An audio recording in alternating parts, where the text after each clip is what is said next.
What is up, guys? It is your boy, Main Mania, and welcome back to another episode of MK Mobile. Ladies and gentlemen, I'm trying to get back into my pre-Puerto Rico shape. When I was in Puerto Rico, man, I ate like a pig. I ate whatever I wanted, whenever I wanted, and when I came back, I kind of kept that going. It's so easy. Like, I don't know if you guys have been there before, but dieting, trying to be healthy, trying to stay in the shape, all of that, right? It's so easy to fall off. It's so easy. All it takes is like 1 or 2 cheat meals in a row, and you enjoying the hell out of those meals, and you just be like, salad where? You know what I'm saying? It's so easy to do that. I'm gonna lick my lips a lot in this episode because I split my lip earlier.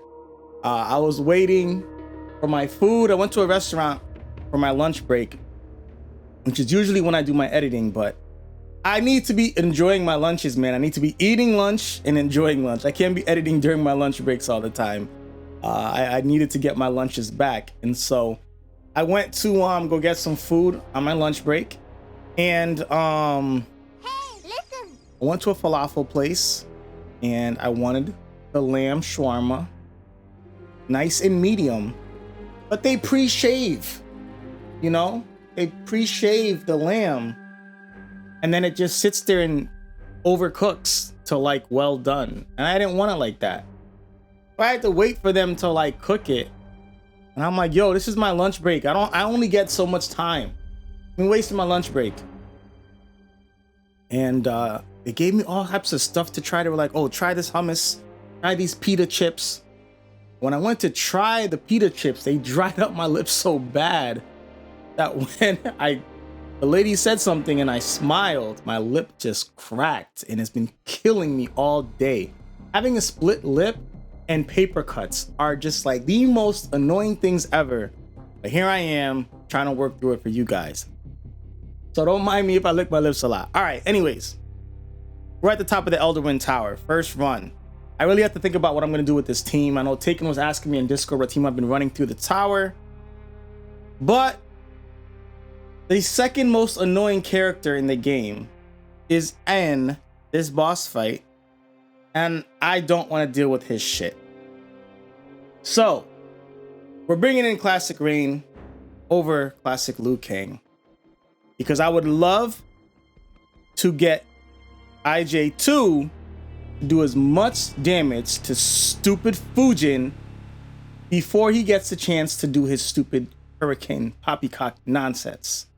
That's my goal. I don't know if it's gonna work out, but let me show you my build, and hopefully we can do this in 1. Most likely we're gonna do this in 2. So Classic Rain's gonna start with 3 bars of power. We're gonna hit him with 2 special 2s, and we're going for a team soak immediately. Okay, MK11 Scorpion's gonna be there for our backup damage. We're giving him our remaining tower pieces in the event that IJ2 and Rain can't do it. We have a backup damage dealer in MK11 Scorpion versus a support character. And IJ2 is gonna get our best gear because he's gonna be the one that we're trying to get our damage done through. Okay, this is gonna be a sandstorm battle. If you guys don't know how to counter that, let me just quickly explain. Every 10 seconds, there's gonna be a storm that passes. So the number one thing you wanna do in this tower is consciously tag out as soon as the storm passes, which is gonna be at the 10-second marks throughout the match. Not always gonna be perfect, but that's how you're gonna be able to take advantage of your critical hits and all that kind of stuff before you lose your unblockable and you lose your critical hits. So I don't really know if we're gonna really be able to do too well, but we're gonna give this a shot, and you know the deal, man. Let's give it a go. Let's get out of auto. Farming my pizza strength as always. I hate this dude. All right, so I just remembered how much I hate Nightwolf's timing. He resisted! Oh my god. Well, that's no good for me. But thankfully, we were able to get that. All right, we're gonna try to tag out if we get this team soak right here. Got it? Now.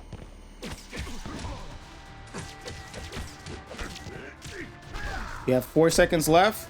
We're immediately going to get as much crits as we can before this storm hits right now. We're gonna still go for some more. Special 1. Then we're gonna tag back out. Oh my god, he reversed that. I want to re-snare real quick. Actually, let me go for the kill.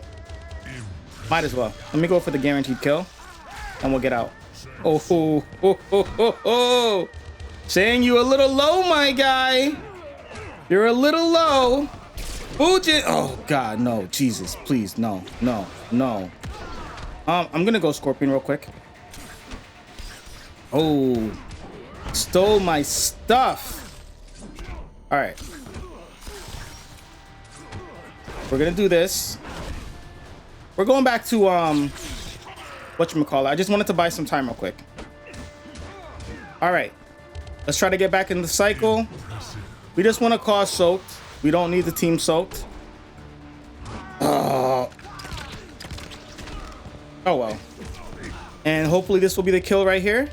We were trying to time the tag out, but we needed a little bit more time. Get out of here. All right, boys, there goes the one shot. Classic Rain didn't make all the way through, but he did pretty damn good if you ask me. If you ask me, he did pretty damn good. We had a small little hiccup in our plan in that we probably shouldn't have used that special 2 when Shang tagged in with no health. We should have just went for some basic attacks. I did that for the simple fact that I didn't want him to tag in with a special and potentially use like a SP2. I wasn't paying attention to how much bars of power he had. But my initial thought was Shang tags in, he better not have an SP2, because if he has an SP2, he uses that, he gets the insta heal. Now we got to cycle back through. So I said, let me just use the SP2, guarantee that kill, and I thought Fujin was going to tag in super low. Fujin, however, tagged in with about half health. So Shang tagging in so low threw me off to how much Fujin actually was going to tag in with, which is perfectly fine. We still worked through it. We still one-shot it with plenty of time left. The combo works well. You know, I gotta be honest, it worked extremely well. I went to MK11 Scorpion during that brief period because I keep forgetting about the screen. Okay, guys, hurry. I'm gonna get off of the screen soon, I promise. But I went to MK11 Scorpion really quickly because I wanted to buy some time. I didn't really want to jeopardize him, and I know that they're gonna be ceremonial pipe stealing my shit. But I wanted to buy a little bit of time so I can get Rain a little bit of power and have him tag back in and potentially, you know, have his stuff. Unfortunately, when I did tag in Scorpion, Fujin stole his invulnerability shield, and that could have ended up ugly depending on how that worked out. But we got right back into the cycle, brought back in Rain, finished off with IJ2. So worked out well. Not too optimistic about the rewards, but hopefully we'll get something that we can actually use. So y'all know what to do. Cross your fingers for your boy. I'm happy they updated the rewards, but will it work out for me? We'll take it. We'll take it. Not a fan. I do not like Nightwolf. I don't enjoy playing him. I don't enjoy playing against him. I think he has really awkward timing, but nonetheless, it's not a sellback. So we'll take him. We won't complain because at the end of the day, anything is better than a sellback. You know, I hope they do actually bring back the whatchamacallit tower, the fatal version of this tower, because I have all the rares maxed out already from the last run, and I have all the uncommons maxed. So if I don't have a chance to get epic pieces of gear, then this tower is basically just a farming simulator for, you know, my farming teams at the end of the day. So thankfully we did get something at this 200. I hope that continues for future runs. And, you know, I do want to commend the devs on updating the rewards for this tower when they brought it back. You know, this is something, once again, so many of the wrong devs have been in place for way too long, because this is common sense. You know, like what they did in updating the rewards for future, it's common sense. They should have been did that. Like when they brought back the Lin Kuei tower for the second, third, fourth time, they should have been did that. When they bring back the Shirai Ryu tower, they should have been did that. A lot of this should have been done, but we still have to be thankful that it is getting done now. You know, there's a lot of small changes that, you know, are making a difference, but I still would like to see more. The game does feel very stale. You know, the game doesn't feel too much fun to play, and it feels very stale. And I don't know if you guys are with me on that, and if you guys are having a good time, but I really haven't been, you know. I'm just farming my way through and just playing the game to, once again, just be my little time waster. What this game has always been for me, it's always been, you know, a nice little time waster. It was a period of time where it was really, really fun, but, you know, hack limitations, sellbacks every 5 seconds, these damn towers taking over the game and all of that, you know, it does unfortunately create situations where the game just becomes very stale, stagnant, and repetitive. You know, sellbacks have ruined the game. Hack limitations make your souls almost useless. There's just a lot that needs to be addressed, and I don't know if they ever will. You know, like with the devs currently in place, I don't know if they ever will. You know, I don't really think they listen to their fans. I don't think they listen to influencers and content creators. And no matter how much good advice, you know, they gatekeep everything. So we'll see what happens with the future of this game. I am optimistic. You know, the only thing I'm looking forward to right now that's coming is Edenian Blood Katana. She's a gold character. There's nothing to be exciting about. You know, once you have established diamonds, you don't really play your golds, but at the end of the day, it may be fun to play a new katana and get the Fusion X boost using her in Faction Wars as we work our way towards her 750 Faction War wins. I don't know, man. At the end of the day, like I said, there's really not that much to look forwards to. We should be, right? MK12 got announced. So there should be a lot of MK12 characters coming to the game. And that's what the devs should have been designing around, is the eventual inclusion of MK12 characters coming to the mobile game. What they should have potentially been doing is leaking some of the already announced characters and like maybe having them launch in like the 2 to 3 months leading up to Mortal Kombat 12, and then do some kind of cross promotion between both games. Like I said, man, maybe it's my business mind, maybe it's my college education, maybe it's my work experience in the field and in marketing, but it's like so many of these things that I see are common sense for their dev team, their marketing team. Like I see so much of this. For me, it's common sense, but maybe not for them. I don't know, but there's so many ways they could have cross-sold both products, made more money in MK Mobile, got more pre-sales of Mortal Kombat 12 through the mobile community, and it could have been a nice, beautiful, happy marriage, but I don't think we're going to be getting stuff like that. Maybe we will. We get a couple of advertisements here and there, but, you know, there's a lot of missed opportunity. I'll just leave it at that. A lot of missed opportunity. But nonetheless, guys, I'm looking forward to Edenian Blood Katana when she does come out. Hopefully she'll have a Souls pack.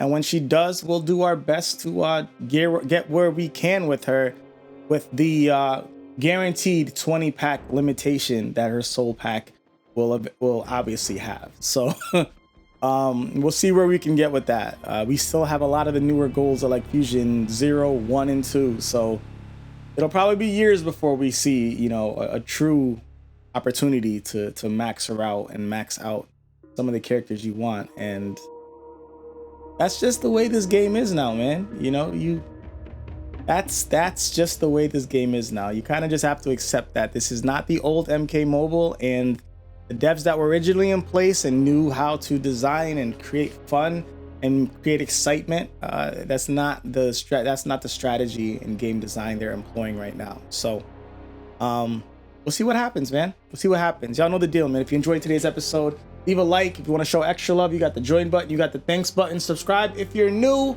and I will see you guys next time with Main Mania.